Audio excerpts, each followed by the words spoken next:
네, 배우 송선미 씨 남편의 청부 살해 이야기, 오늘 유정은 변호사의 미디어법에서 이야기 나눠보겠습니다. 어서 오십시오. 네, 안녕하세요. 네, 서초동 한 변호사 사무실에서 살인 사건이 일어났습니다. 구체적인 내용을 좀 설명해 주시죠. 네, 지난 8월 배우 송선미 씨의 남편인 고모 씨가 서초동에 있는 한 법무법인에서 칼에 찔려 사망하는 사건이 일어났습니다. 네, 충격적이었죠. 네, 당시 고모 씨는 이제 할아버지의 부동산에 관한 증여계약서 등을 위조하여 불법적으로 소유권을 이전받은 외사촌 측과 분쟁이 있었습니다. 네, 그 과정에서 이제 고모 씨는 조모 씨에게 사건에 유리한 증거를 주는 조건으로 네. 거액의 대가를 약속했습니다. 그런데 조 씨가 이를 받지 못했다는 것으로 앙심을 품고 고모 씨를 살해한 것입니다. 그렇군요. 네. 그 당시 8월에 사건이 알려졌을 때는 우발적인 살인 사건으로 조사가 됐었죠? 네, 그렇습니다. 당시 경찰은 조사를 하면서 그 범행이 공개적으로 이루어졌다는 점과 범행 직후에 조모 씨가 순순히 검거되면서 자백을 했다는 것을 이유로 네. 이건 개인적 원한에 초점을 두고 수사를 했었습니다. 뭐 당시에는 이제 고모 씨가 아까 말씀드린 것처럼 조모 씨에게 거액의 대가를 약속했는데 네. 그러한 뭐 대가를 주지 않았다는 것에 대한 앙심을 품고 우발적으로 화가 나서 살인을 했다는 것이죠. 네, 처음에는 그렇게 알려졌는데 이렇게 조사를 계속 하다 보니까 이게 계획적인 살인으로 밝혀진 거죠. 네, 그렇습니다.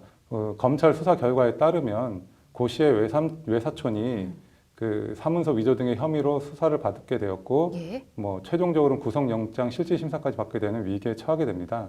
예, 그러자 고모 씨의 외사촌은 조 씨에게 그 현금 20억과 변호사 비용, 가족 부양 등을 약속하면서 예. 고모 씨를 살해할 것을 교사하게 됩니다.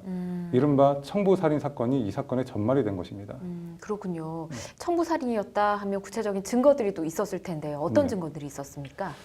예, 검찰에서는 핸드폰, 노트북, 계좌 등과 같은 증거들을 광범위하게 조사했고 예. 결정적인 증거들을 밝혀냈습니다. 뭐 구체적으로는 조모 씨가 흥신소 또는 조선족을 통한 살인, 그리고 청부 살인 방식, 네. 또 살인 교사자의 형량, 뭐 이런 것들을 검색한 결과들을 찾아냈고요. 그렇군요. 예, 또 결정적으로 고모 씨의 외사촌이 조모 씨에게 살인을 교사한 증거를 찾아냅니다. 네. 살해한 직후에 필리핀으로 도망가라 이런 취지의 문자를 보낸 것이죠. 이런 결정적인 증거들을 토대로 조모 씨의 자백을 받아냈고 이 사건의 예. 전말이 밝혀진 것입니다. 네, 이렇게 계획적인 청부 살인을 진행을 한 건데 네. 왜 하필이면 다 공개돼 있는 변호사 사무실에서 이 일을 진행한 걸까요? 예, 예초에 고 씨는 조모 씨에게 그 고 씨뿐만 아니라 그 사건을 담당하는 변호사까지 모두 죽이라고 교사를 합니다. 그런데 이에 부담을 느낀 조모 씨가 이를 거절하자 예. 그럼 변호사라도 겁을 먹게 하기 위해서 변호사 앞에서 고 씨를 죽여라 이런 교사를 하게 되는 것입니다. 겁을 주기 위해 일부러 그 사무실에서 범행을 저질러라 이렇게 된 거네요. 그렇습니다. 알겠습니다. 백주대낮에 청부 살인이라니 참 말문이 막히는데 이 처벌이 어떻게 되는지 형량은 어떻게 되는지 또 궁금하거든요. 네. 예, 사람을 살해한 자나 또 사람을 살해할 것을 교사한 자는 모두 살인죄 또는 살인교사죄로 처벌받게 됩니다. 네. 이 당사자 모두 같은 형으로 처벌받게 되는데요. 사형, 무기 또는 5년 이상의 징역에 처하게 됩니다. 네, 그렇군요. 근데 초반에 청부 살인을 배제하고 수사를 진행하지 않았습니까? 네. 그래서 비난들이 경찰에 쏟아지고 있는데 이 부분 말씀 좀 부탁드릴게요.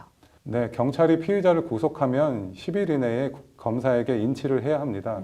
이런 구속기간 제한 때문에 그런 짧은 시간 안에 모든 수사를 마무리하기는 좀 어려운 면이 있습니다. 예. 그렇지만 진실이 은폐되지 않도록 모든 가능성을 열어두고 철저히 수사를 하는 자세가 필요한 것으로 보입니다. 네, 요즘 같은 시대에 청부 살인이라니 참 충격적인데요. 그래도 조사가 잘 이루어져서 처벌이 이루어진 점은 다행이라는 생각이 들고요. 앞으로 강력한 처벌이 이루어지는지 또 우리가 지켜봐야 할 것 같습니다. 오늘 말씀 고맙습니다. 네, 감사합니다.